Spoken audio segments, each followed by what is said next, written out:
김군, 지만원에게 북한군 광수 1번으로 몰렸던 김군, 강상호 감독이 다큐 찍으며 찾아다녔던 김군, 계엄군에게 사살되었다 추정되었던 김군, 그가 차복환이라는 현존 인물로 돌아왔습니다. 김군이 돌아오듯 진실은 반드시 돌아옵니다. 시사비평계의 김군, 김수민의 뉴스 밑장. 반갑습니다. 네, 시사비평계의 김군, 김수민입니다. 김군 영화를 내가 보고 싶었는데 못 봤어요. 이게 언제 나왔죠? 2019년인가. 네. 네. 그리고 이거 뭐 5.18 망언을 처벌한다 어쩐다 하는 그런 얘기가 있었잖아요. 예. 근데 그게 바람직하지 않은 방식이다라는 것은 5.18 관계자들 사이에서도 나왔던 얘기입니다. 그렇죠. 예. 근데 그때 그 한양대 사학과의 임지연 교수가 네. 한 언론과 인터뷰에서 그렇게 하는 게 아니라 영화 김군을 예로 들었어요. 가장 바람직한 방법. 예, 진실을 찾는 예, 그 방법으로 영화 김군을 얘기를 했는데 그 영화를 제가 못 봤습니다. 언젠가는 봐야 될 거고. 그리고 실존 인물이 돌아오셨기 때문에 또 영화가 만들어지지 않을까. 다큐로든 드라마로든. 예전에 그 뭐였죠? 택시 운전사. 그것도 영화 만들어지고 나서 더 정확한 진실이 밝혀졌었죠. 그렇죠. 네. 사실 5.18은 제가 태어나기 전에 있었던 일이라 굉장히 오래전 역사라고 생각이 되는데도 아직까지 진실이 돌아오고 있다라고 하는 것입니다. 오늘 같이 할 게스트가 아니죠. 호스트죠. 같이 할 호스트. 이창원 대표는 오늘 쉬시라고 했어요. 저희가 2부에 게스트가 나오시면서 자리가 없어가지고. 매우 좋아하더라고요. 굉장히 좋아하더라고요. 나는 아예 나오지 말라는 식으로 얘기한 건 아니었어요. 시간 되면 좀 늦게라도 와라는 걸 여지를 열어놓은 거였는데 예, 당연히 안 오는 걸로 알고 이 자리에 안 오셨고 동동이도 어디 갔는지 안 왔습니다. 네. 자, 같이 할 패널 소개를 해드리도록 하겠습니다. 김군? 김을 구웠다고요? 언론계의 김남구, 통영계. 아니 네, 뭐 이모. 이런 망언을 아십니까? 이모 교수를 이모. 네, 청문회 스타가 됐습니다. 와, 내가 그거 생방으로 보고 있었거든요. 그 전에 최강욱 의원이 한땡땡을 이제 법인이라고 써 있는데 땡땡이니까 세 글자인 줄 알고 이거 한동훈 딸 아니냐 기부금 내역에 있는 거. 그때만 해도 나 최강욱 의원 안 좋아하지만 저럴 수도 있다. 저럴 수도 있다. 근데 대망신이긴 한데 저럴 수도 있다. 한땡땡이라고 돼 있어가지고 세 글자인 줄 알았을 수는 있는 거거든요. 그 법인이라고 표시되어 있는 것도 뭐 다른 맥락이라고 또 생각할 수 있죠. 착각이라고. 최강욱 의원의 문제는 그게 아니고 이제 짤짤이 이게 문제인 거고. 근데 와 김남국 의원이 이모 얘기하는 순간 네? 이모라고요? 이모라고요? 저희 딸 이모요? 예. 한동훈도 당황한 것 같아. 한동훈도 뭔가 더 나온 줄 알았다고 생각했을 수도 있어. 이모가 없는 거 아니에요? 이모는 있지. 그 이모가 바로 그거 아니에요. 그 미국의 입시 컨설턴트. 엄마하고 여자 형제인. 네. 예. 근데 그게 아니라 사실 그 논문도 한동훈 후보자 딸이 쓴 게 아니고 한동훈 후보자 딸이 이종 사촌이 쓴 논문이에요. 그러니까 그 사람한테는 외숙모 되는 사람. 그러니까 그 한동훈 후보자의 처남이 조금 그 큰 사건을 무리를 일으킨 적이 있었죠. 그 처남의 부인이야. 예, 그 이모 교수, 외숙모. 근데 그 이모를 이모라고. 내가 설마 내가 아는 그 사안이 아니겠지. 나도 그래서 그 사안이 아니겠지. 그 논문 그 얘기하는 게 아니겠지. 진짜 이모가 뭘 또 했겠지라고 생각했거든요. 들으면 들을수록 야 이거는 크다 이거. 야, 이거 김남국 의원이 논란이 되는 행보를 지금까지 여러 번 했지만 이번이 제일 컸던 것 같습니다. 네, 맞아요. 너무 진지하게 얘기했잖아. 김남국 의원도 의원이지만 민주당이 이번에 한동훈 청문회는 정말 당 차원에서 열심히 준비했다. 그 김남국 의원이 그걸 이모라고 이야기했다면 9명의 보좌관들도 그걸 이모라고 생각하고 청문회 질문 준비를 한 거잖아요. 이게 저는 가장 충격적이었습니다. 제가 알기로는 제가 조금 이 문제를 좀 취재를 해봤는데 요거를 총괄한 사람은 민형배 의원이었어요. 민형배 의원이었고 김남국 의원이랑 이쪽은 잘 준비가 안 돼 있었어요. 네. 급하게 받은 자료입니다. 그리고 제가 지난 에피소드에서 설명을 했지만 한동훈 딸 논문은 문제가 있어요. 있고 한동훈 후보자가 했던 말도 문제가 있습니다. 지난 전편을 여러분들 찾아보시면 되는데 이미 후속 보도도 몇 군데서 나오고 있어요. 이게 문제가 될 거다. 근데 준비를 제대로 못했던 거고 얘네들이 한동훈을 치는 게 아니라 그 와중에 또 조국 수호하고 조국 명예 회복하려다가 이렇게 된 거예요. 그렇죠. 예, 한동훈이 얘기한 뭐 논문이 아니라 습작입니다, 에세이입니다, 표절률 4%밖에 안 됩니다. 이게 다 물짓고요, 사실. 치면 돼요. 근데 이거를 조국이라는 배트로 치다가 방망이 부러지고 이제 병살타 나오고 이렇게 된 거죠. 그렇죠. 그 와중에 민영배 의원은 같은 당에 윤호중 같은 당이라니 민영배 의원 무소속이에요. 그렇죠. 윤호중 의원을 저격했죠. 뭐라고 저격했죠? 이 한동훈 후보자가 그 이야기를 했잖아요. 아니 뭐 검찰 조직 민주화 운동을 했던 사람들 가운데서도 이 고문이 있었다. 그 민영배 의원이 그걸 가지고 자료 제출하세요 그랬는데 그 사건이 서울대 불락시 사건에 불락시 사건이라고 하면 안 되고 민간인 폭행 사건. 근데 당시에 이 처벌을 받았던 사람 중에 윤호중 의원이 있었었죠. 지금 채팅창에서 이 뭐 닉네임이 뭐 이래요. XHXHXH 님이 김수민 등등 나오지 말고 동동이만 책상에 엎어져 자는 거 2시간 중이었어요. 동동이는 동훈이를 물어라. 동동이 무섭습니다. 동동이가 지난번에 방송 전에 전용길 기자가 청소기를 돌렸어요. 돌렸더니 동동이가 청소기한테 달려들어가지고 그렇죠. 1초에 5번 깨물었습니다.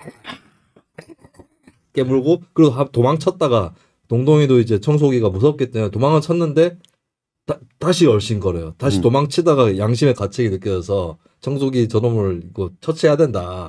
그래가지고 막 2번을 달려들어가지고 1초에 5번 깨물면서 그렇게 격렬하게 싸우는 그 모습을 보면은 여러분들도 동동이를 만만하게 볼 수 없을 겁니다.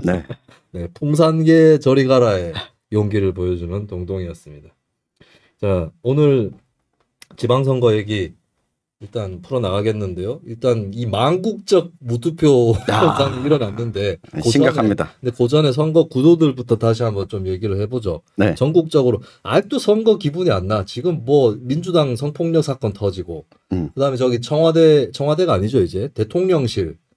참 청와대 이름 새로 공모한다는데 나도 대통령 집무실 졸속 이전은 반대를 했지만 상금을 한번 타보려고 합니다. 상금이 얼마죠? 상금이 한 1,000만 원은 되게 1,000인가 적어도 500은 될 거예요. 500인가 하여튼 그래서 이러면 한번 공무원은 그 어쨌든 국가시설 아닙니까? 그 뭐 윤석열 공부방 아니잖아. 그러면은 여러분들도 응모하셔서 상금 타가시길 바라겠습니다. 뭐 좋은 아이디어 없나? 좋은 아이디어 있으면 얘기하면 안 되겠죠. 공모하는 데 써내야죠. 그러니까. 자, 그런 상황에 아직까지 지방선거가 좀 안 와닿아요. 광역마저도 와닿지 않는데 전체적인 판도를 한번 보죠. 어떻게 될 것 같아요? 한번 내기를 해봅시다. 17개 광역단체장 특별 및 광역시도가 있잖아요. 몇 대 몇 예상하십니까? 저는 9대 8로 국민의힘이 이길 것 같다.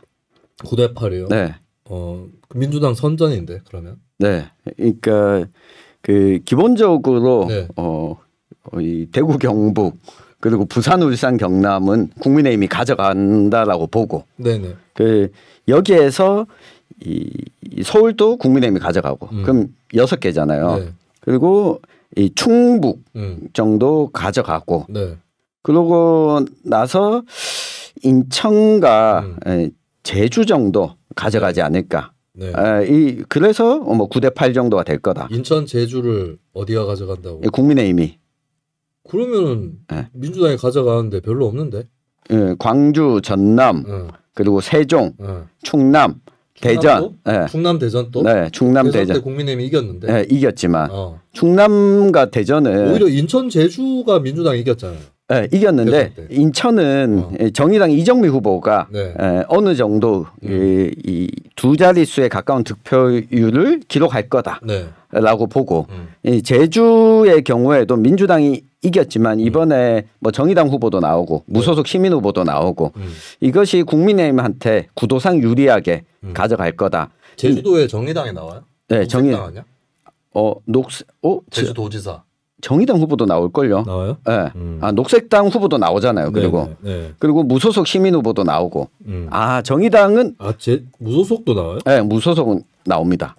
그 제2공항 건설 반대 운동 하셨던 네네. 시민운동가 출신의 후보가 제주는 또 도전을 하거든요. 그래서 제주와 인천은 구도상 국민의힘이 네. 조금 유리하게 가져갈 거다. 그리고 경기는 이 강용석과 네. 단일화가 김은혜가 쉽지 않을 거다. 쉽지 않을 거라고요. 네. 나는 강용석 사퇴한다고 봅니다. 강용석이. 네. 강용석이 사퇴했는데 네. 단일화가 되는 거죠. 네. 자동으로. 그런데 김은혜가 질 것 같아요. 네. 나는 윤석열 대통령이 어처구니 없는 실책을 범했다. 강용석한테 왜 전화하냐고. 네? 왜 전화하냐고요, 강용석한테.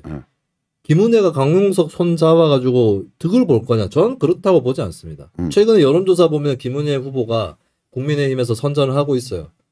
이기는 것도 있고 접전을 벌이는 조사가 많은데 그건 뭐냐면 국민의힘은 썩 별론데 김은혜는 찍어줄 생각이 있다는 사람들이 있다는 거거든요. 그리고 김동연은 거꾸로 요즘에 너무 지나치게 친 이재명 행보를 해가지고 그쵸. 마이너스 되는 부분이 있었어요. 네. 근데 이 상황에서 김은혜가 강용석한테 엮이게 되면 무당층 중도층이 빠져나간다고. 네. 어차피 강용석한테 가 있는 표는 고사 작전을 펴서 김은혜 쪽으로 흡수시키면 돼요. 그러고 2% 3%만 남겨놔도 그것까지 다 가져가려 욕심 부리기보다는 부동층이라든지 김동연 쪽에 살짝 가 있는 표를 당겨올 생각을 해야 되는 거거든요. 이기려면. 근데 그렇게 단일화 해가지고 과연 갈 거냐. 저는 오히려 김은혜 후보한테 불리하게 적용할 거고 윤 대통령이 직접 전화까지 했다라고 하는 거는 결국에는 국민의힘의 외연 확장을 가로막는 행보다. 그렇죠. 네, 그리고 더 불리하게 될 것 같아요. 강원도지사 선거. 네. 이 김진태 후보가 나왔잖아요. 국민의힘에서. 여기에서 지금 앞서 김순 평론가도 이야기했지만 네. 외연 확장이 한 지역에서만 가능한 것이 아니라 전체적으로 그 선거 라인업에 따라서 왔다 갔다 하잖아요. 네. 그런 측면에서 강원도지사 후보가 김진태가 된 것이 이 외연 확장의 어려움을 겪지 않겠냐. 그래서 다시 한번 이광재가 된다고요? 네. 강원도 된다. 네, 강원도가 되지 않을까. 그래서 9대8. 강원도는 지금 여론조사 흐름은 김진태가 이기는 걸로 지금은 나오죠. 근데 강원도가 2번 이변이 일어난 적이 있죠. 네. 2010년 강원도지사 선거 때 이계진이 이기고 있다가 이광재한테 뒤집힌 적이 그렇죠. 있고 그리고 2011년 재보궐선거 때 도지사 재보궐선거 때 최문순이 엄경한테 지고 있다가 그렇죠. 막판에 또 따라잡아가지고 이겼거든. 그게 가능할런가? 네. 근데 저는 예전보다는 쉽지 않을 거다. 어쨌든 여당이 윤석열 국민의힘이고 윤석열 대통령이 강원도 이미지가 있어요. 외모가? 아니야. 진짜 아니 그 본인 외가가 강원도고 그리고 윤석열 대통령 처가 장모도 그 강원도 쪽 사람일걸? 거기 보면 나오잖아. 그 김건희 이명수 통화에 보면 두 사람이 강원도 연고로 해서 서로 유대감을 쌓는 대목이 나오잖아요. 윤석열이 그러면 율곡이이네요. 강원도 외가. 아유 우리 동생 왔어요. 김건희 씨하고 이명수 기자 엄청 친해지지 않습니까?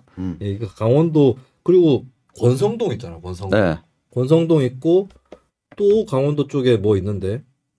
그 강릉지청에 근무할 때. 네네. 하여튼 그래서 강원도 쪽에서도 살짝 그 자기 지역 사람 살짝 자기 지역 사람이다라는 이미지가 있어요. 그리고 방금 여당 됐고 했기 때문에 그래서 그리고 이광재 빨도 옛날에 그 동정표 받던 그리고 우리 광재 진짜 강원도 우리 광재거든. 우리 광재. 강원도에 제가 행성 원주 쪽에서 군복무를 했었잖아요. 네. 거기는 한나라당 찍는 사람도 이광재 얘기 나오면 우리 광재예요. 맞아. 근데 그게 지금은 좀 약해지지 않았나. 그러니까 이광재도 문재인 정권 때 소신행보 이런 거 좀 하고 그랬으면 오히려 지금 강원도에서 뭔가 또 브랜드가 살아있을 수 있다고요. 근데 그런 게 또 없었고. 근데 저런 건 있지 않을까요? 이게 지금 정계 은퇴한 네. 인사들이 네. 좀 많잖아요. 네. 뭐 김영춘, 김부겸. 그랬을 때 차기 대권 주자, 강원 출신 대권 주자 한번 만들어 보자라고 하는 분위기가 바람이 탄다면 뭐 이광재의 역전도 가능하지 않을까? 그냥 뭐 조심스럽게 예측을 해봅니다. 그리고 저는 충남하고 이쪽은 이 박완주 의원이 사고를 쳐가지고 네. 조금 더 힘들. 나는 원래 충남도 국민의힘이 이길 거라고 생각했어요. 네. 근데 더 힘들지 않을까. 세종은 민주당이 이길 겁니다. 네. 세종은 국민의힘이 이기기 어려운 인구 구성을 갖고 있는 지역이 됐어요. 그래서 세종은 민주당이 이길 거고 뭐 호남 3지역도 이길 거고 제주도는 전 민주당이 그래도 이길 거라고 봅니다. 네. 근데 이제 인천은 내가 원래 인천은 민주당이 이길 거라고 생각했는데 네. 인천이 좀 힘들지 않을까. 그래서 저는 지난주까지만 해도 10대 7 봤거든요. 대선이랑 똑같아. 대선이랑 똑같아. 10대 7로 봤는데 11대 6으로. 11대 6. 네, 그렇게 좀 바꿔서 봤습니다. 근데 제가 최근에 민주당 관계자랑 국민의힘 관계자 만난 사람들이 있는데 양쪽 다 동일하게 국민의힘이 크게 이길 거다.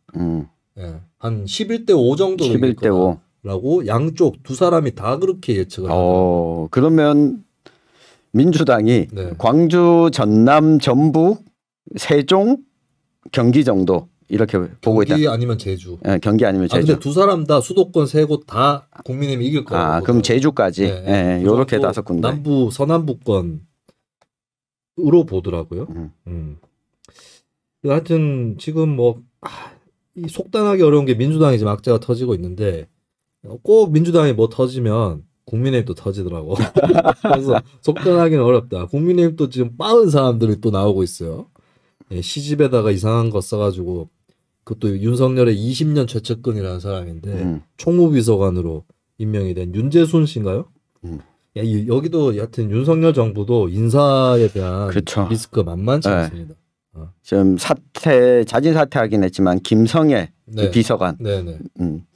또 그랬고. 그러니까 김성애는 사퇴하는 순간까지도 잘못했다고 하지 않고 대통령께 누를 끼쳐드려서 죄송하고 그러지 않기 위해서 사퇴한다고 그랬어요. 근데 이 양반이 해놓은 말을 보면 써놓은 글을 보면 며칠 만에 생각을 바꿀 만한 사람은 아니죠. 근데 문제는 뭐냐면 어디서 그런 사람을 데려왔냐고. 누가 데려왔냐고. 그러니까 이 문제라니까. 대통령 취임식에서 자유 얘기를 그렇게 해놓고 소수자의 자유와 권리를 무시하는 반자유주의적인 사람을 어디서 그렇게 데리고 오냐고. 이게 참 우스운 일이었습니다. 그 경기도는 누가 이긴다고 하셨죠? 저는 김동연이 이긴다. 이길 것 같습니다. 네. 서울은 거의 뭐 끝난 것 같고. 끝났죠. 네. 그 오세훈 후보가 네. 잘하면 이 홍준표 후보보다 득표율이 높을 수도 있겠다. 거의 그렇게까지는 하기는 어려울 것 같아요. 오세훈 후보는 근데 문제가 그 토론에 왜 불참하냐고. 그러니까요. 제가 화요일에 제가 출연하는 방송에 나온다고 했거든요. 네. 한번 만나서 좀 얘기를 해보겠습니다. 그리고 좀 재밌는 데가 없나? 재밌는데? 저는 뭐 이렇게 봅니다. 네. 재밌는 데는 홍준표가 이길 거냐, 이철우가 이길 거냐. 대구 경북 중에 누가 득표율이 더 많이 나올 거냐. 네. 뭐 그걸 관전 포인트로 네. 보고 있고. 이 별 크게 지금 뭐 박빙으로 이 엎치락 뒤치락 하는 곳은 좀 없잖아요. 네. 노영민, 김영환 시인 간의 대결. 네. 여기는 선거 이름을 죽은 시인의 사회. 시를 그렇게 시인치고는 조금 그러신 분들이죠. 뭐 그렇네요. 그렇게 크게 그나마 경기가 제일 재밌는 편에 해당하는 것 같습니다. 경기는 여하튼간에 윤석열 대 이재명의 대결이 되면은 그렇게 가려고 하는 후보가 더 불리하다. 김동연이 얼굴이 떴는데 이재명 생각나고 김은혜 얼굴 떴는데 윤석열 생각나고 이럴수록 불리하다. 아, 그렇죠. 네, 오히려 그 후보들의 이미지를 벗어나서 독자적인 이미지를 굳히는 쪽이 승리할 거다. 네. 아마 그 김동연 후보가 지금 행보를 보면 뭐 친명 행보를 보이고 있지만 일반 그 유권자들한테 김동연은 이재명과 오버랩 된다기보다는 김동연이라고 하는 이미지로 다가갈 수 있는 인물이잖아요. 네. 그래서 당내에서 어느 정도 지지를 이끌어내기 위해서 친명 행보를 보이곤 있으나 김동연은 딱 떠올릴 때 이재명이 바로 연결되진 않을 거다. 중도 성향에 있는 유권자들에게. 아직까지는 어쨌든 그래요. 또 이제 캐릭터도 좀 달라 보이고 그렇기 때문에 조금 더 유리하다. 그 측면에서는. 그리고 과거에 이명박 정부 때도 초반에 총선 치렀을 때 이재호, 이방호 이런 최측근들이 떨어졌거든요. 네. 그러니까 이런 게 있어요. 우리나라 유권자의 심리가 대통령이 누가 되면 일단은 밀어주자가 그래도 높지. 견제하자보다는 초반에는. 근데 꼭 핵심 몇 명은 쏴가지고 떨어뜨려 버립니다. 아, 그렇죠. 네, 저기는 설치면 안 돼. 이래가지고 나는 김은혜가 거기에 좀 걸려들었다고 보고. 그러니까 유승민을 냈었어야 하는 게 맞아요. 유승민을 냈었으면. 유승민을 냈으면 의원 확장 효과가 전국적으로 훨씬 컸을 겁니다. 그렇죠. 네, 유승민하고 윤석열은 또 차별화돼 있잖아. 네. 유승민을 냈었으면 거의 14대 3 선거도 저는 가능하지 않았을까. 그러게. 호남 빼고는 뭐 이기는 그런 선거도 가능했을 것 같은데 어쨌든 뭐 김은혜를 내는 모험을 했다라고 봅니다. 그리고 이제 지방선거 이상으로 지방선거의 이목을 다 잡아먹고 있는 재보궐선거. 자, 대구 수성은 어떻게 됐나요? 대구 수성은 후보자가 2명이 있습니다. 국민의힘이 전략공천을 했나요? 네, 전략공천했습니다. 아, 이분 또 나왔습니다. 야, 국민의힘 공천을 2번 받고도 떨어졌던. 네. 공천을 받고도 떨어졌던 대구에서 2016년에는 주호영한테 밀려서 떨어졌고 2020년에는 홍준표한테 밀려서 떨어졌죠. 그렇죠. 네. 이인선 전 경상북도 경제부지사. 네. 이분이 전략공천을 받았습니다. 제가 방송에서 몇 번 언급했던. 김수민은 밀쳤던. 그렇죠. 이재명이야? 왜 날 밀어? 이재명도 확 이렇게 밀진 않던데. 이분은 저를 확 이렇게 밀면서 얼굴 표정도 살벌했어요. 그때. 저를 밀 때. 너 뭔데 여기 가로막고 있어? 그런 거였죠. 네. 제가 시의원 할 때. 어쨌든 전략공천을 받았습니다. 네. 아마 국민의힘에서는 지금 공관위에서는 뭐 3가지 이유를 들었거든요. 첫 번째가 우리 당이 여성에 대한 지지율이 상당히 낮은데 여성으로부터 지지율이 낮은데 이걸 좀 배려했다라고 이야기를 했고 뭐 또 2번째 이유가 이 대통령 윤석열 대통령 당선에 기여한 공로를 봤다로 이야기를 했는데 제가 봤을 때는 이 속내는 홍준표에 대한 견제다.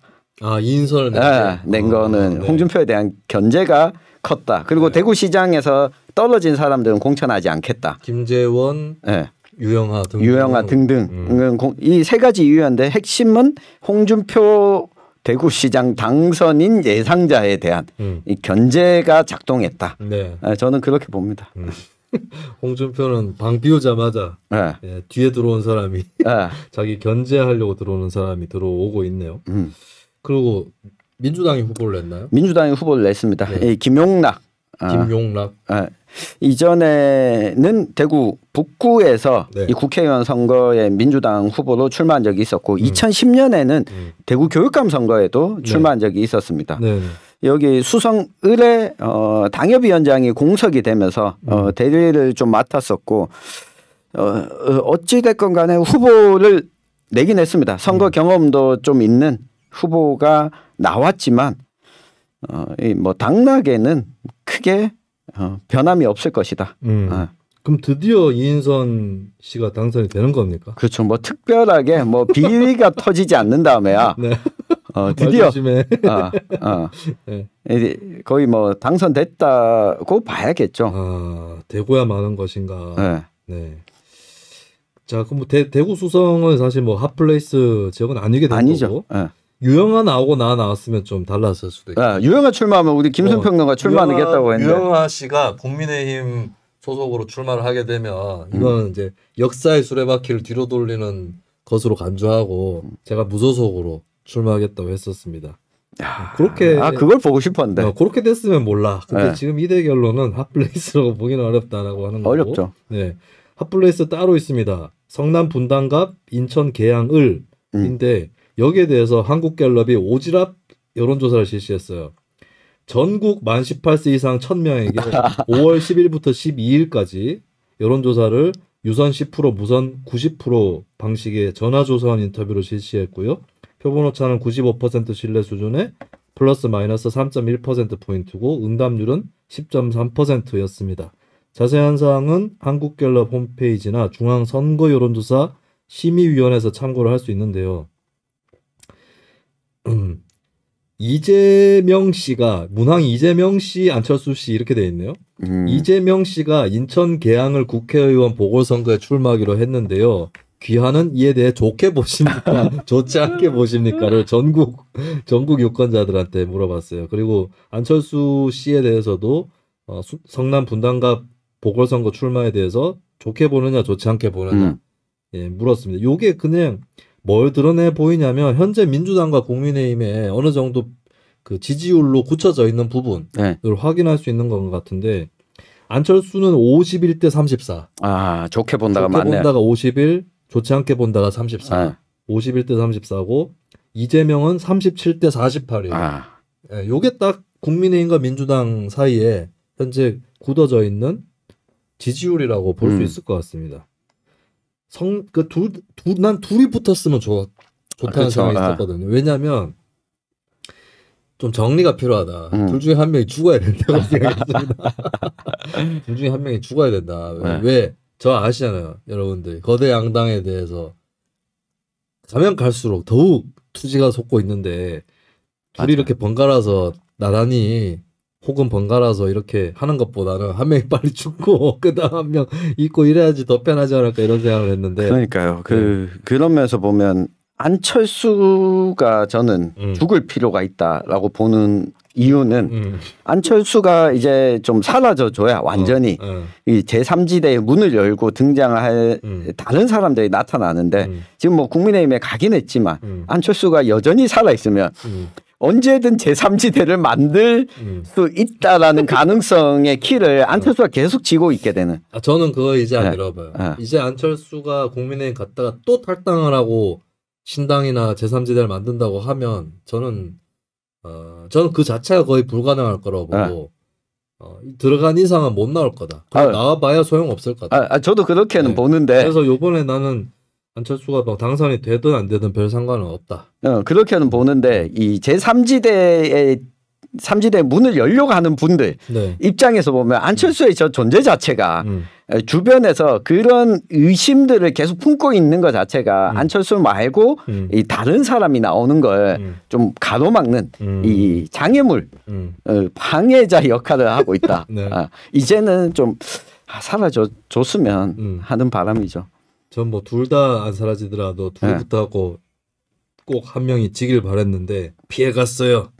피해갔고 안철수 입장에서는 사실 인천 계양으로까지 갈 이유는 없었어. 그 명분이 없어. 그렇죠. 그러니까 인천 계양을 한 군데만 보궐선거를 한다. 이런 모르겠어요. 근데 성남 분당갑을 하잖아. 그 자기 안랩 본사가 거기 있다는데. 거기 판교에 만들 때 안랩 제일 먼저 들어갔다면서. 약간 이유가 있지. 근데 이재명은 거꾸로 이제 성남 분당갑의 지역구가 있는 그 성남에서 시장을 했단 말이죠. 경기도지사도 하고.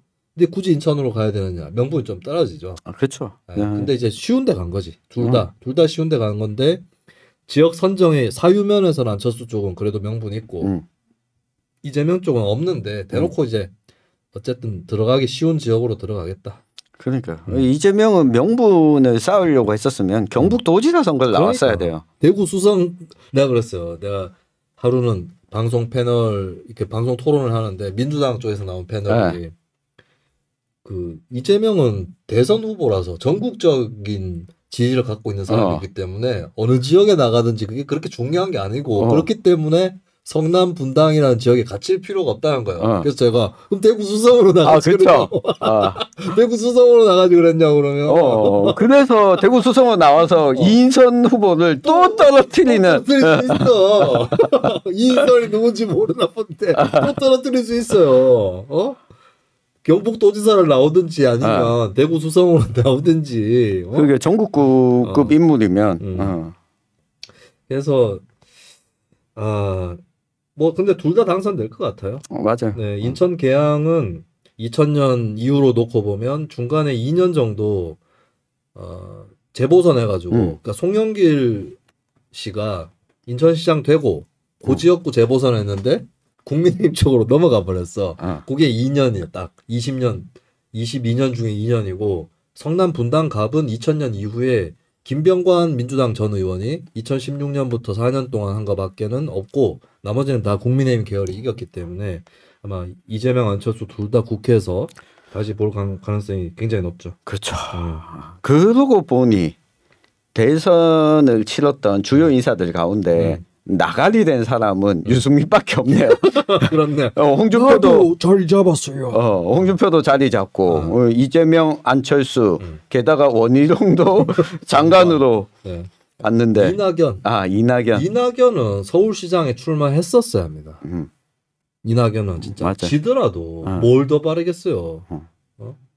시장에 출마했었어야 돼. 나는 민주당의 서울시장 후보로 적합하다라고 생각했던 캐릭터가 두 부류인데 좀 상반된 부류지만 중진급이라고 했을 때는 이낙연만한 사람이 없다.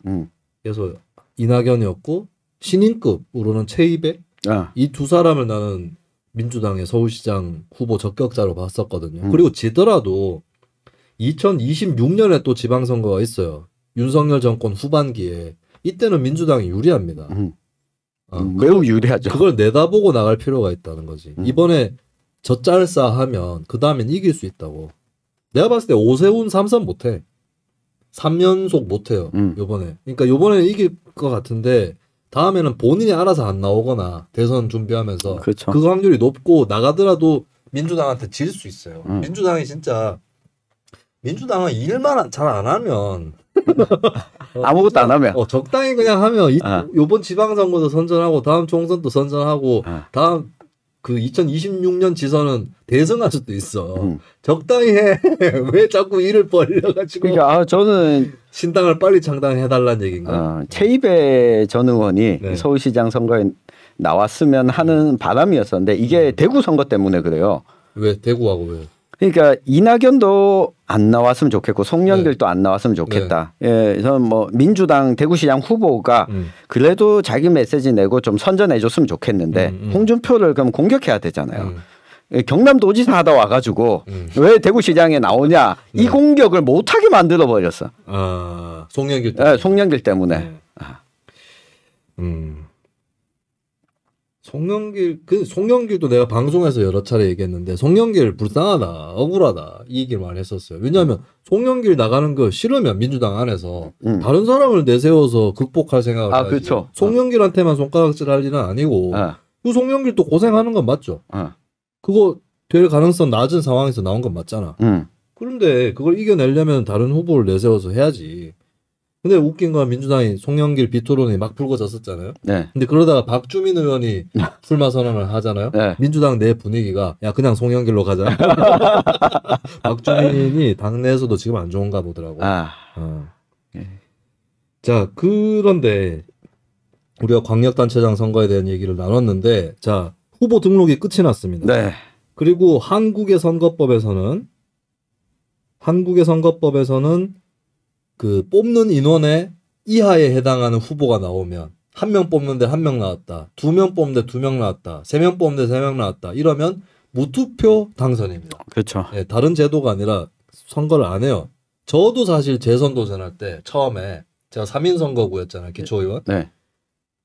국민의힘 당시 새누리당이 2명만 낼 거다. 그리고 무소속 뭐 이렇게 도전할 사람도 없다. 김수민 무투표 당선. 김수민까지 해가지고 3명 나와서 무투표 당선 될 거다. 그 얘기가 나왔었어요. 제가 재선 도전할 때. 근데 제가 그랬어요. 그럴 일은 없다. 왜냐 내가 초선 될 때 기억나냐. 내가 출마하기 전날까지 내 출마 소식은 나온 적이 없었다. 누가 나올지 모른다라고 얘기를 했었어요. 근데 실제로 내 말대로 됐지. 누가 갑자기 막 나오시기 시작하더라고. 근데 어쨌든 이 본선거 후보 등록까지 마감이 됐기 때문에 근데 야 무투표가 지금 완전 전국적으로 속출합니다. 자, 전국 상황부터 먼저 살펴보죠. 전국적으로 지방선거 무투표 당선자가 494명입니다. 500명 가까운 사람이 무투표 당선이에요. 이 무투표 당선도 좀 골 때리는 게 이제부터 활동을 못 합니다. 맞아요. 네. 모든 선거운동을 할 수 없습니다. 모든 선거도 못 하고 저 이번에 무투표로 당선되게 될 누구누구 후보입니다. 이런 것도 못 합니다. 집에 있어야 됩니다. 제가 선거운동하면서 같은 지역구에 다른 선거에 나온 무투표 당선자가 있었거든요. 2014년에 도의원 후보인데 뭐 내가 아침에 나가서 선거운동하는데 그 사람은 집에 들어가고 있더라고요. 술 마시고. 네. 그러고는 6월 1일 날 당선 확정 공고 뜨고 다음 날 당선증만 받으시면 됩니다. 네. 그래서 대신에 무투표로 되시는 분들은 부지런히 당선 인사를 다니셔야 됩니다. 안 그러면 몰라요. 당선됐는지도 몰라요. 맞다. 그렇기 때문에 만약에 4년 동안 숨어가지고 하고 싶으면은 뭐 모르겠지만 열심히 하시고 다음 선거에 또 출마를 하시려면은 당선 인사라도 엄청나게 빡세게 하셔야 된다 말씀을 드리는데 494명이 무투표 당선이 됐고 그러면 어느 분야에서 됐느냐 지역구 기초의원이 282명. 예, 이거 분야별로 짚어볼게요. 왜 이런 문제가 생기는지. 자, 일단은 첫 번째 몇 개 걸으면 교육의원 1명 제주도에 있고 그다음에 기초단체장도 6명 있어요. 이 중에 몇 명이 경상북도 대구죠? 네, 3명이 대구와 경상북도 있습니다. 그리고 아마 나머지 3명이 광주 전남. 그렇죠. 그러니까요. 광주 전남이랑 대구 경북이랑 네? 자매 결합해야 되겠습니다. 자, 그리고 기초단체장하고 지역구 광역의원이 있는데 지역구 광역의원이 106명이 무투표 당선이 되게 됐어요. 자, 이걸 1번 카테고리로 제가 묻겠습니다. 왜냐하면 지역구 광역의원과 기초단체장은 왜 무투표 당선이 속출하느냐 했을 때 이게 유형이 3부류예요. 무투표 당선 속출 유형이 3부류인데 첫 번째 유형이 1명만 뽑는 선거. 이고 지역구 선거인데 광역의원하고 기초단체장 이쪽에서 1명만 출마해가지고 무투표 당선됐다. 그리고 이 지역들은 다 영남, 호남입니다. 네. 맞아요. 이거는 1명만 뽑는 선거에 지역구 광역의원이 무투표 당선자가 더 많은 이유는 단체장보다 저런 이유가 있습니다. 이 단체장이 이 대구의 중구청장, 달서구청장 그리고 경북 예천군수가 무투표 당선자가 나왔는데 일단 이 광역의원은 대구는 20명, 경북은 17명 나왔거든요. 그러니까 기왕 선거에 나가려면 낙선하더라도 이 단체장 선거에 나가서 단체장 선거에 나가서 이름값을 좀 알리겠다. 이게 있는데 광역의원 선거 같은 경우에는 나가도 별로 선거구가 많기 때문에 이름이 각인이 잘 안 되는 경우가 많습니다. 그러면 기왕이면 단체장 선거에 나가자. 요게 있고 또 한 가지는 기초단체장은 이게 이 무소속 또 자주 나옵니다. 특히 현역 단체장을 하다가 공천에서 안 될 것 같으니까 아예 나 공천 경선에 참여 안 하겠어라고 선언하고 나온 군의군수 같은 분. 이분은 참 놀라운 분이에요. 처음에 경선에서 배제가 됐는데 배제가 돼서 왜 날 배제시키냐 항의했는데 받아들여졌어요. 그리고 그 다음 날 나 경선 참여 안 한다고 하고 탈당하고 무소속으로 나왔어요. 그러니까 이 기초단체장은 상대적으로 무소속 경북 지역 같은 경우 무소속 출마자들이 많기 때문에 무투표 당선자가 좀 덜 나옵니다. 반면에 광역의원은 1대1 대결에서 뽑혀야 되는데 국민의힘 경선 과정에서 이름을 알리지 않는 다음에야 사람들이 이름을 잘 몰라요. 이름이 알려지지 않다 보니까 그냥 광역의원 선거에 무투표 당선자가 나온 지역이 상대적으로 많습니다. 그리고 이게 기초단체장만 쳐도 대구가 2군데나 나왔어요. 경북은 예천군수 1군데. 그렇죠. 대구에 이렇게 기초단체장까지 무투표로 나온 게 이번이 처음인가요? 아니 처음은 예전에도 있었습니다. 그래요? 네. 그 달성 군수가 네. 무투표 당선이 됐었죠. 근데 흥미로운 거는 달성 군수가 네. 원래 무소속이었다가 그렇죠. 자유한국당, 새누리당 입당했을 때 네. 무투표 당선이 되고 무소속일 때 또 당선됐는데 그때는 국민의힘 계열에서 후보가 나오고. 네. 근데 이번에는 그 김문호 달성 군수가 3선이 되면서 네. 공석이 되자 민주당도 후보를 내고 이 무소속 후보들도 대거 나오게 되면서 여기 무투표 당선이 안 나오게 됐죠. 네. 이 기초단체장에서 무투표 이런 게 좀 안 나오게 하려면 일단은 이게 두 가지 원인이 중첩된 거잖아요. 그 대선 직후고 네. 또 특정 정당 쏠림 강세 지역 대구 그렇죠. 경북과 광주 전남 네. 이쪽이라는 것이 이제 크게 작용을 한 건데 이거를 막으려면 여러 가지 제도의 변화가 있을 수 있겠죠. 네. 그러니까 가능하지. 이론적으로는 가능한데 네. 일단 저는 우리가 한번 다루기도 했지만 지역당을 좀 허용해 준다면 그렇죠. 네, 그러면 제1당에 대적할 수 있는 그러면서도 지역 토착적인 네. 그러니까 민주당 예를 들면 대구 경북 민주당보다 수준이 높을 수 있잖아요. 밀착 수준이. 그렇죠. 김용만당 뭐 이런 그렇죠. 거. 네, 그런 게 좀 가능할 수 있는데 그게 또 허용이 안 되고 있다라고 하는 거고 그다음에 대선하고 이렇게 맞물려서 돌아가는 거 이거는 선거 주기를 조정할 필요가 있지 않는가라는 네, 그런 얘기가 자연스럽게 나올 수 있겠죠. 네. 그리고 또 한 가지의 방법은 단체장 뽑지 말고 의원 내각제로 하면 기초단체장을 무투표로 뽑는 사태는 없겠죠. 의원을 뽑아야 예, 의원들을 뽑는데 의원들 선거가 쫙 거기도 물론 의원 선거조차도 무투표가 몇 군데 있지만 기초단체장까지 연동돼서 기초단체장마저도 무투표로 뽑는 건 없어질 수 있다. 뭐 꼭 이것 때문에 의원 내각제를 해야 된다는 건 아니지만 네. 저는 또 방안 중에 하나가 네. 이게 지방선거를 지역별로 알아서 네. 지방선거를 하도록 하고 그러면 지금 사실 광역단체장 선거에 막 이목이 집중되잖아요. 네. 근데 예를 들면 이 경북의 구미시 이 시장 선거는 구미시에서 정하는 거예요.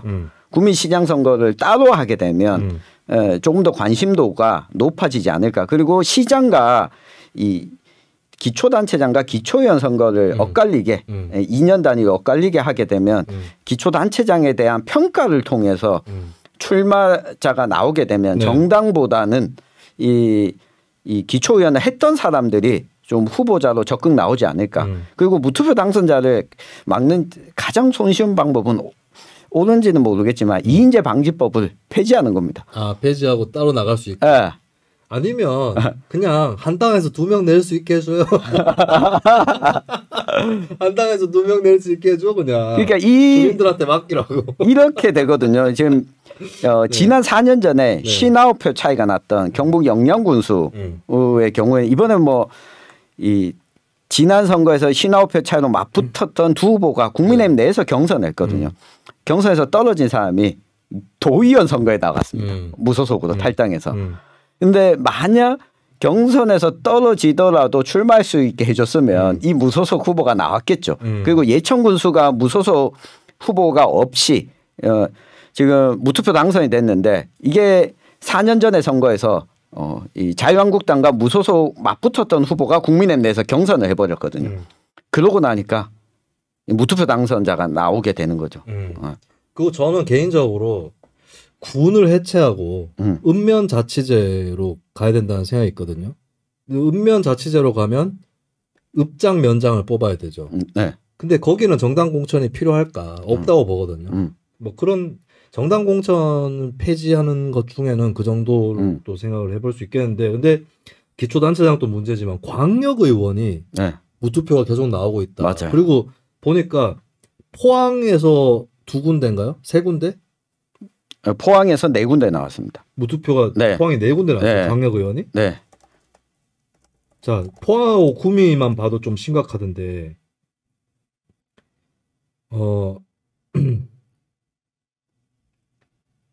왜냐하면 포항하고 구미는 경북에서 국민의힘 지지율이 낮은 편에 속하는 지역이거든요. 네. 근데 보니까 포항에서 3군데, 3군데의 광역의원 무투표가 나왔고요. 구미에서 2군데가 나왔습니다. 이게 왜 그러느냐? 한 명 뽑으니까 1등을 누가 할지 뻔한 거예요. 맞아요. 그러니까 민주당이나 무소속이 안 나오는 겁니다. 야, 이 구미 4선거구에 김상조 그 정책실장하고 동명이인인데 김상조 의원이라고 저하고 친했던 의원이거든요. 여기는 참 시의원 때도 조직력이 좋으니까 잘 되더니 도의원 또 이제 재선 또 쉽게 하시네요. 아니 그 네. 대구에 이 32명을 뽑는데 그중에 지역구가 29개인데 20명의 광역의원 대구시의원이 무투표 당선인데 몇 개 중에 몇 개요? 29개 중에 20개. 광역의원이 네. 29개 중에 20개요? 네. 3분의 2가 없어진 거예요. 네, 3분의 2가 무투표 당선. 투표지 인쇄 비용을 많이 아꼈네요. 네. 근데 그 중에 아, 이거 선거를 이렇게 하면 어떡해요? 한 명은 네. 김대현 서구 이 대구시의원은 네. 지난 4년 전에도 무투표 당선됐어요. 아. 그 재선 동안 선거운동을 해본 적이 없어. 2번 해봤어요. 네. 도의원을 시의원 두 번째인데 둘 다 무투표됐어요. 네, 둘 다 무투표. 그 지역구가 어디라고요? 서구. 대구 서구. 네. 서구가 조금 더 국민의힘 지지율이 높죠. 네. 대구 지역에서. 대구 지역 중에서. 아무리 그래도 그렇지. 그러니까 이분이 잘못했다는 얘기가 아닙니다. 맞아. 무투표 당선되신 분들이 뭐 잘못한 게 있어. 온전하는데 어떻게 해. 근데 문제는 왜 이렇게 되느냐 이거지.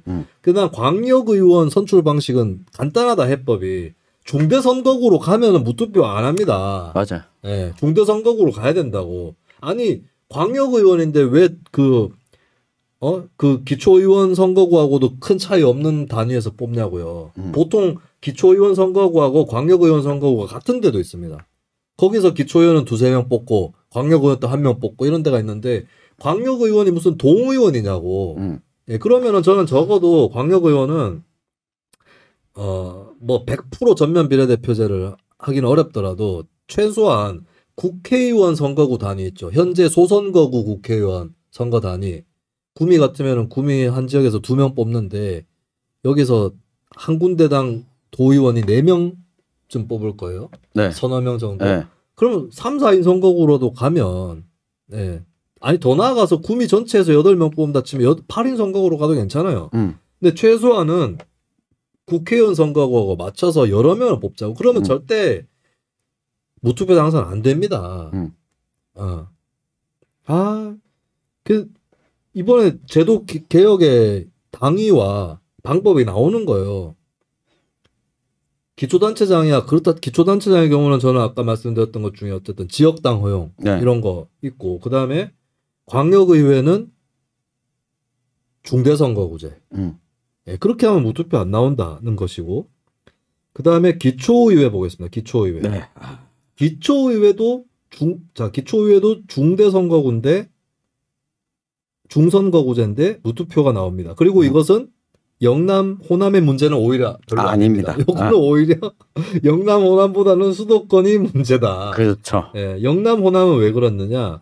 2인 선거구다. 그러면 영남이나 호남이나 제1당들이 2인 선거구면 2명 다 냅니다. 네. 자, 여기서 끝나면 무투표예요. 근데 2인 선거구니까 그래도 동네에서 방구 좀 끼는 사람들이 무소속으로 나옵니다. 제3당도 좀 나오고 무소속으로 또 나와요. 왜냐하면 무소속이 나올 수밖에 없는 게 그 정당의 공천이 빡시기 때문에 거기에 탈락한 사람들이나 애초에 포기한 사람들이 무소속으로 나오게 돼 있어요. 그 무소속 입장에서는 뭐 영남이라 치면은 국민의힘이 2번이니까 2-나 한 명 제끼면 자기가 된다 이거거든. 그리고 실제로 그런 동네들이 있기 때문에 그렇죠. 그래서 영남, 호남에는 2인 선거구라도 무투표가 잘 안 나옵니다. 네. 예, 안 나오는데 영남, 호남을 두고 평소에 저 지역 사람들은 왜 저래?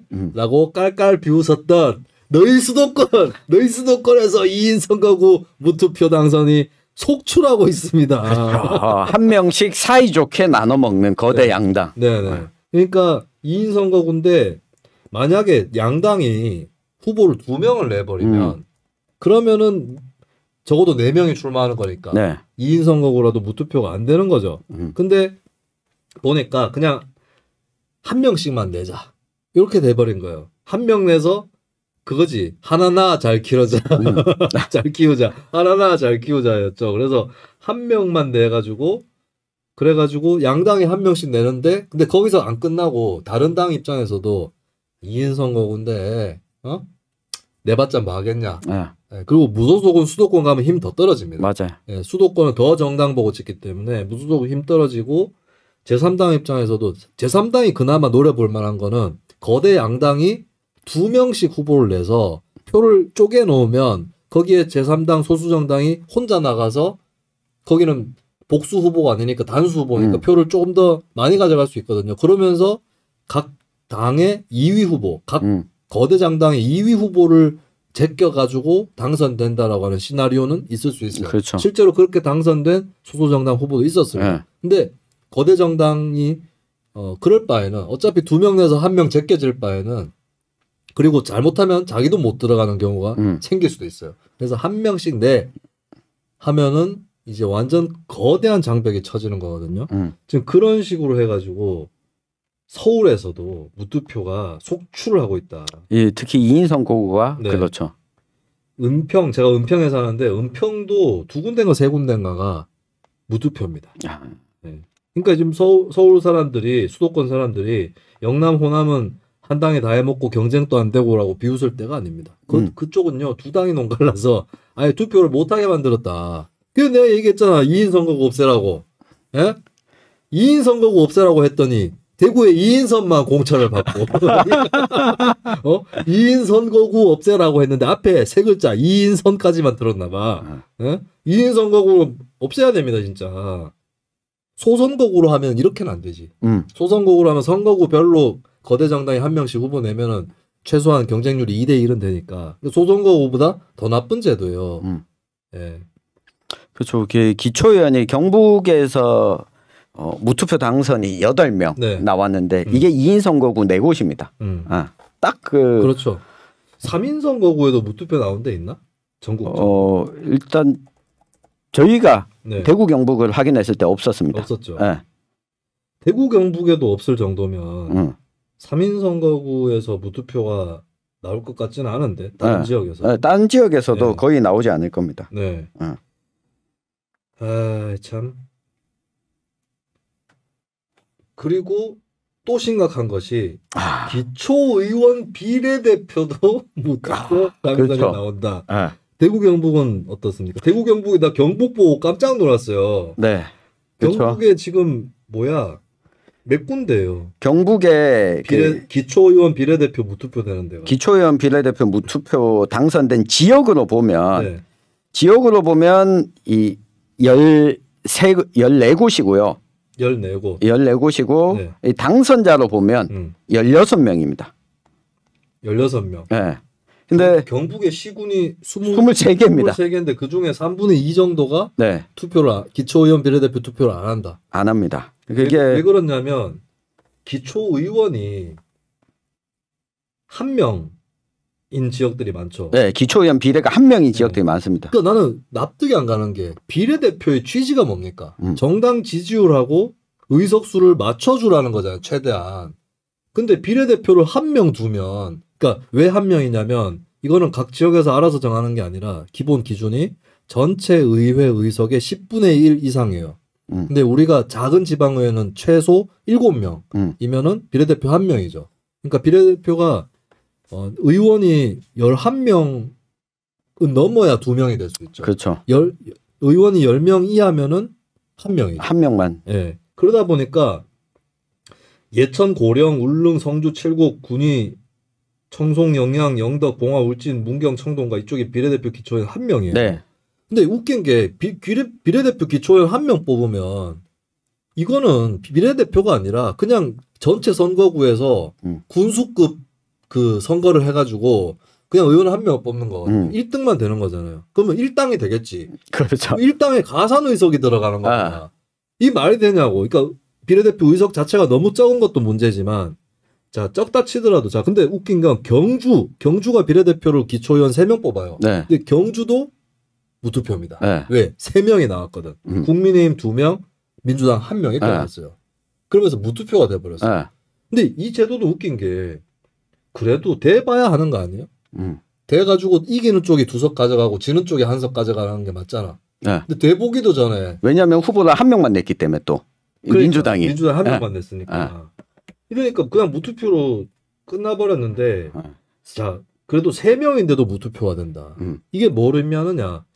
비례대표 의석 수도 너무 적지만 이거를 배분하는 방식이 잘못됐어요. 그러니까 그 연동형 비례할 때 그 보정 의석으로 해야 된다고. 이렇게 비례대표 의석이 안 그래도 적은데 그래서 지역구 의석하고 그 정당의 지지율하고 대비를 시켜서 이 정당이 지지율이 얼마 나왔는데 지역구 의석은 너무 안 나왔다. 거기에 비해서 그 당한테 먼저 배분해 줘야 된다고. 이거야말로. 예, 그렇게 풀어야 돼. 맞아요. 근데 한편으로 경주를 보면서 좀 가슴 아프고 뼈 아픈 거는 경주에 2010년이었죠. 여기 이때는 네. 비례대표 의원이 민주노동당에서 나왔어요. 당선자가. 민주당도 있지 않았나? 네, 민주당도 있었는데. 네. 그럼 한 명 나와. 네. 네. 구미도 내가 시원할 때 한 명. 네. 비례대표 3명인데 네. 한나라당, 친박연합, 그다음에 민주당. 네. 이렇게 한 명 나왔습니다. 근데 이 정도 경주 같은 지역에도 진보정당이 후보가 없는 상황이란 게 심지어 기초의원 지역구 후보도 없거든요. 정의당은. 네네. 그러니까 비례대표 후보도 내지 않는 낼 수 없는 조건이 된 거죠. 네네. 이 비례대표가 그래도 3인 정도 되면 예전에는 이 민주노동당은 도전해 볼 만한 지역이었는데 이제는 그 도전 자체가 안 되는 토대가 취약해진 상황도 네. 경주의 이런 상황을 만든 걸 보면서 나머지 지역들이 한 명 뽑기 때문에 이 제도의 문제에 조금 더 가깝지만 아쉬움으로 남습니다. 저는 뭐 무투표 당선된 분들이 죄가 있는 것도 아니고 네. 그리고 후보를 내지 못한 정당들에게 꼭 죄를 물을 수는 없다. 네. 그 꼬라 받고 싶겠습니까? 돈 들어가고 사람 인력 쓰고 선거 끝나고 나면 빚잔치고 빚잔치 없더라도 또 졌다 하면 할수록 자신감이 붙는 게 아니라 번지 점프를 2번, 3번 뛰면 더 무섭다는 말이 있는데 그런 것처럼 되는 거 있거든요. 그럼 선거 제도를 바꿔야죠. 맞아. 근데 무투표 이렇게 끝나는 거 봐요. 주민들한테도 좋은 거예요, 이게? 동시지방선거에 들어가는 투표지 인쇄 비용을 아끼고 뭐 그런 겁니까? 그 전체적인 우리나라 선거 공영제이기 때문에 사실 무투표 당선제도 바뀌었잖아요. 네. 원래 2006년 지방선거까지는 단체장은 무투표 당선이 없었습니다. 투표에서 3분의 1 이상 찬성을 얻어야 되는. 전체 유권자에? 네. 네. 그래서 남유진 구미시장이 찬반 투표로. 아니야. 그때 다 경선했어요. 저기 누구 김관용. 구미는 김관용이 그런. 구미시장 할 때 한 번이 있었습니다. 98년인가? 네. 그러니까 98년인가 그럴 거예요. 지방의원은 처음부터 이 찬반 투표가 없었고 이 전국 동시지방선거 치러지면서 근데 단체장은 2006년까지는 투표를 하다가 법 개정되면서 2010년부터는 무투표 당선 제도로 바꿨는데 이게 투표를 안 하는 이유 중에 하나는 저는 이거는 맞다고 봅니다. 왜냐하면 이게 선거 비용 보전을 해줘야 되잖아요. 네, 그것 때문에 이 단체장의 찬반 투표를 하게 되면 이 사람에게 자, 너 알릴 시간을 줄게. 그 돈은 보전해 줄게. 이런 상황이 벌어지거든요. 그건 맞는데 선거 제도를 바꿔야 하는 문제겠죠. 그래서 한 선거구에서 여러 명 뽑는 제도로 가야 됩니다. 가야 되고 근데 제가 이 얘기를 좀 길게 할 일이 있어야 될 텐데 현재 기초의원 중선거구식으로 가면 안 됩니다. 그냥 인물별 득표로만 계산하면 이게 복불복이 돼버려서 그 당에서 후보를 몇 명 내느냐 딜레마에 처할 수 있어요. 어떤 사람은 또 내가 미래당인가 내가 확 진짜 쳐들어가고 싶었는데 오마이뉴스 인터뷰에서 중선거구만 하면 안 되고 각 당에서 후보를 한 명만 공천하도록 해야 된다는 거예요. 그건 법상으로 아니 굉장히 법을 떠나서 말이 되는 소리예요, 그게? 그건 한 선거구 여러 명을 뽑는다는 것은 비례해서 뽑겠다는 얘기거든요. 그렇죠. 근데 한 당 보고 한 명씩 내라 그러면 지지율 40%인데도 5인 선거구에 한 명 내가지고 한석 가져가고 지지율 10%라도 한석 가져가고 이건 아니거든. 그렇죠. 네, 그거는 의석을 최대한 나누다 보니까 의석의 한계 때문에 완벽하게 비례성을 못 지킨다 할지라도 그래도 더 얻어가는 쪽이 더 가져갈 수 있도록 해줘야지 한 명씩만 출마시키라고 그러면 원천 봉쇄인 거잖아. 그건 말도 안 되는 제도거든. 그런 제도가 있는 나라는 없습니다.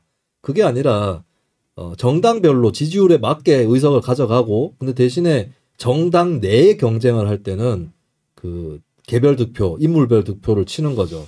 그렇게 하려면은 투표용지에다가 어떤 후보를 찍으면 그 후보에 대한 한 표이자 그 후보가 속한 정당에 대한 한 표 이렇게 계산할 수 있도록 만들어줘야 됩니다.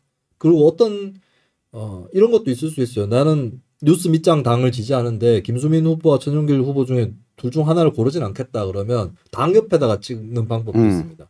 이런 거는 이제 이게 사실은 특별한 투표 방식이 아니라 스웨덴이나 이런 데서 다 그렇게 하고 있어요. 그리고 아일랜드에서는 어떻게 하냐면 아일랜드는 스웨덴 같은 경우는 한 선거구에 11명, 12명 평균으로 그 정도 되는데 30몇 인 선거구도 있습니다. 스웨덴은. 근데 아일랜드는 3 내지 5인이에요.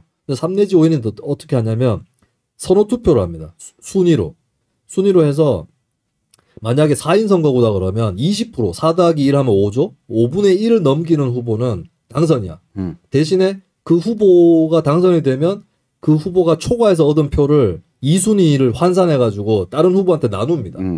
예, 그런 식으로 해가지고 순위를 정하는. 그러니까 개별 득표로만 자르면 이게 공정하지 못하게 되니까 또 그런 방식이 있는 거죠. 그래서 이런 것들을 포함해서 우리나라의 의원 선거는 단체장이야 한 명 뽑는 거니까 그게 안 되겠지만 적어도 의원 선거는 한 선거구에서 여러 명을 뽑는 선거로 가야 주민들의 다양한 성향이 반영되고 여러 세력의 도전이 있을 수 있고 경쟁이 되고 무투표 당선과 같은 일을 막을 수 있다는 겁니다. 내가 몇 번 강조했으니까 예? 2인 선거구 없애라고 했더니 2인 선만 공천되고 요거 재밌죠. 오늘 네. 요걸 계속 미네요. 네. 2인 선 후보에 대한 네. 악감정이 고스란히 드러나네요. 자, 알겠습니다.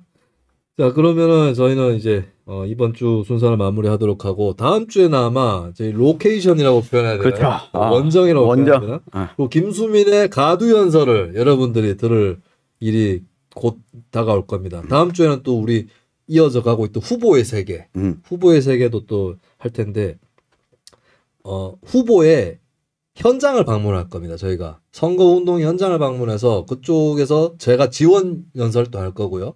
그리고 뉴스미는 원래 계획돼 있었던 팔로우업 취재를 하고 또 현지에서 방송도 하고 생방 가요? 생방 가능합니다. 예, 생방 또 현지에서 바닷가에서 하죠. 바닷가에서 할까? 네. 좋아. 네. 좋아 빠르게 가. 그럼 다음 주에는 울진에서 네. 만나도록 하고 그리고 저희 2부에서는 지난주에 했었던 김수민 선정 지방선거의 추천 후보들 그 다음 편을 또 이어가도록 하겠습니다. 자 그러면 2부에는 전용길 기자가 안 나오니까 네. 수라발바타 같이 인사를 하고 마무리를 하죠. 끝으로 하실 말씀. 네, 뭐 없습니다. 네. 네. 자 그러면 저희는 2부로 다시 돌아오겠습니다. 아수라 발발타.